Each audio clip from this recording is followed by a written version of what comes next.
বিমস্টেক শীর্ষ সম্মেলনের ফাঁকে অনুষ্ঠিত দ্বিপক্ষীয় বৈঠকে প্রধান উপদেষ্টা অধ্যাপক মোহাম্মদ ইউনূস শেখ হাসিনাকে ফেরত পাঠানো প্রসঙ্গে উত্থাপন করলে ভারতের প্রধানমন্ত্রী নরেন্দ্র মোদীর প্রতিক্রিয়া নেতিবাচক ছিল না।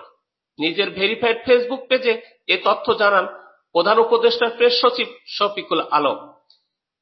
ফেসবুকে তিনি লিখেছেন, আমরা আশাবাদী হাসিনাকে একদিন ঢাকায় ফিরিয়ে আনা হবে এবং আমরা শতাব্দীর সবচেয়ে আলোচিত বিচার দেখতে পাব। চলতি মাসের 2 থেকে 4 তারিখ পর্যন্ত থাইল্যান্ডের রাজধানী ব্যাংককে বিমস্টেকের 6ষ্ঠ শীর্ষ সম্মেলন অনুষ্ঠিত হয়। এর মধ্যে গত শুক্রবার সম্মেলনের ফাঁকে অধ্যাপক ইউনূস ও নরেন্দ্র মোদী 40 মিনিট বৈঠক করেন। ফেসবুকে শফিকুল আলম আরো লেখেন, দ্বিপক্ষীয় বৈঠকে অধ্যাপক ইউনূসের প্রতি অত্যন্ত সম্মান প্রদর্শন করেন প্রধানমন্ত্রী নরেন্দ্র মোদী। তিনি অধ্যাপক ইউনূসের কাজের প্রশংসা করেন। বৈঠকে নরেন্দ্র মোদী বাংলাদেশের প্রধান উপদেষ্টার উদ্দেশ্যে বলেন, যদিও ভারতের সঙ্গে শেখ হাসিনার সম্পর্ক ভালো ছিল, তবে আমরা আপনার প্রতি তার অসম্মানজনক আচরণ দেখেছি, কিন্তু আমরা আপনাকে সম্মান ও শ্রদ্ধা জানানো অব্যাহত রেখেছিলাম।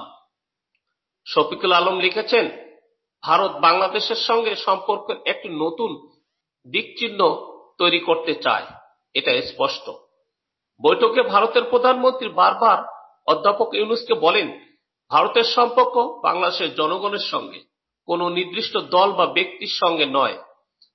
প্রেস সচিব লেখেন, অধ্যাপক ইউনূস সাম্প্রতিক সময়ে কয়েক মাসে বহুবার বলেছেন, আমরা চাই ভারতের সঙ্গে সর্বোত্তম সম্পর্ক, তবে এই সম্পর্ক হতে হবে ন্যায্যতা, সাম্য এবং পারস্পরিক সম্মানের ভিত্তিতে।